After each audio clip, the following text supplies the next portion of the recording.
Hey guys, and welcome back to my channel. With finals week right around the corner, I'm going to be sharing with you some tips on how to get organized and get your life together before then, as well as how you can create a productive finals study schedule to help you stay on track when preparing for your exams. I hope you find this video helpful, and let's get organized and prepared for finals week. First thing I'm doing is cleaning up my desk space and room, as this is where I will be spending most of my time in the next 2 weeks studying for exams. It's really important to have a clean workspace and only keep the items that you absolutely need. This ensures that you don't get distracted by random items sitting around on your desk. And for me, I simply have my computer, monitor, and keyboard, as well as a timer, speaker, headphones, and a few other pens and notebooks that I use to jot down notes. This way, I know when I sit down at my desk, I can only really focus on the work in front of me and maximize focus and productivity in studying for my exams. In addition to just my desk, I also ensured that the rest of my room is clean, and especially during exam season,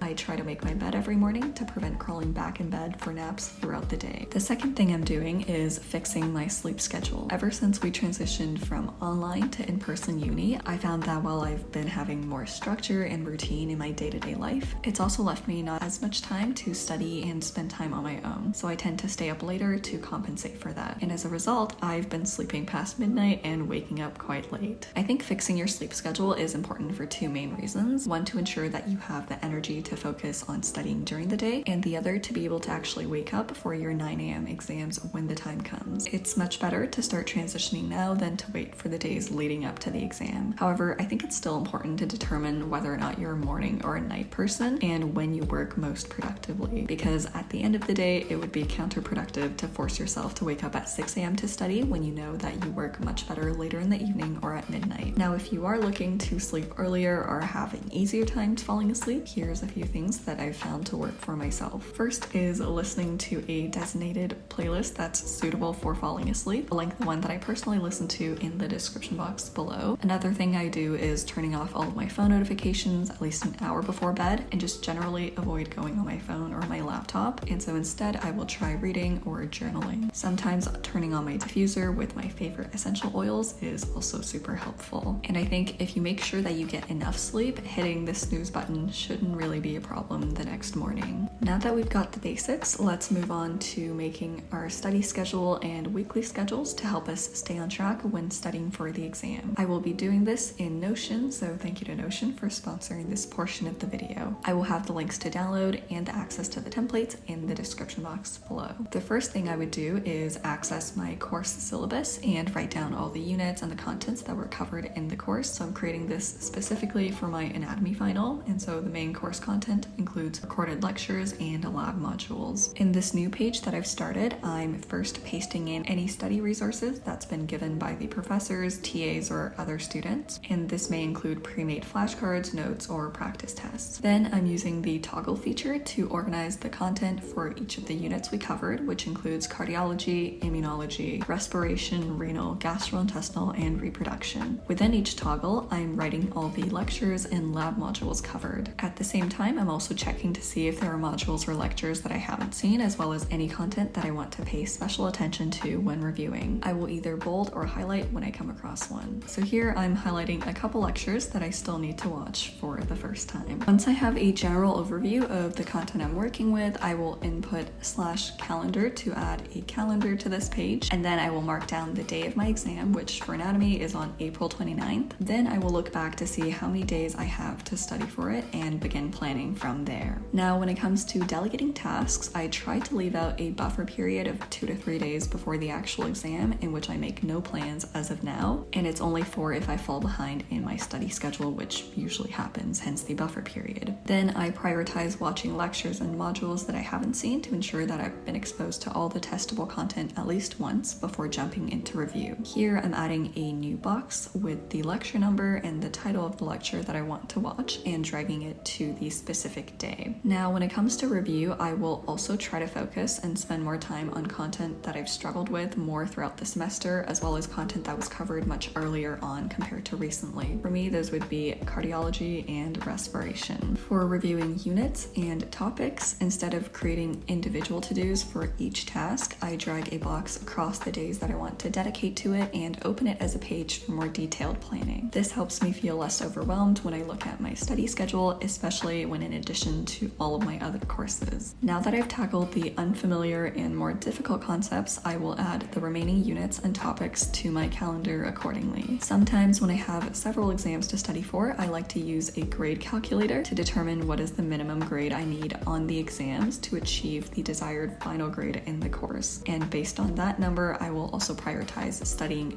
various different subjects. Additionally, I also try to finish any miscellaneous assignments before settling down to study for an exam. This way, you can dedicate your full attention to a single task. The calendar feature in Notion is also super convenient in that you can turn it into any other view, such as table or list by subject or date. And this can help you get a better idea of the tasks you need to complete for each class by a specific deadline. Now that we've talked enough about creating the plan, it's also important to find the best strategy for review, and this can differ drastically depending on the class you're taking, whether it's calculation-based or content-based, as well as the format of the final exam, so if it's written, multiple choice, or a mix of both. For calculation-based courses like chemistry or physics, I think on top of going through the lectures, it's important to work through different practice problems, especially ones provided by your professors, as those would best reflect the format of your final exam. So in that case, that would take up a big portion of your review process. And it would be beneficial to do those under exam conditions, checking your answers, and most importantly, figuring out why you got a certain question wrong. And if time permits, it's also useful to organize the commonly seen types of questions for each major concept, and I like to use the toggle and table feature in Notion for this. As for memorization-based courses like anatomy or biology, active recall is a great way to ensure that you've got a full grasp of all the content. You can do this with any flashcard app such as OnKey or Quizlet, or utilize the toggle feature in Notion by typing /toggle and typing the question you have in mind. Then within the toggle, you write down the answer to the question. Unlike other apps that have built-in reminders for you to study and review, you need to actually create a schedule and stick to it if you choose to do it in Notion. Finally, you can use Notion for various other features to help you stay organized during finals week. My favorite pages are my weekly planning and deadlines page. My weekly page includes my events and to-dos for the upcoming week, as well as a calendar reminding me of deadlines. Meanwhile, my dedicated deadline page gives me an overview of all the assignments I've completed and still need to complete, as well as the percent it's worth in the overall calculation of my grades. So the link to download Notion and to access all the templates I've mentioned today will be in the description box below. And one last thing to keep in mind during finals week is to remember to take breaks and avoid burning out right before the exam. You can do so by taking the evenings off on weekends or staying with your friends, regularly engaging in activities that help you de-stress, such as through exercising or really anything that works for you. And with that said, brings us to the end of this video. If you enjoyed it, don't forget to like, subscribe, and check out more of my content. And all of my social media will be linked in the description box below. Wishing everyone a productive and balanced exam week, and I'll see you in my next video. Bye guys!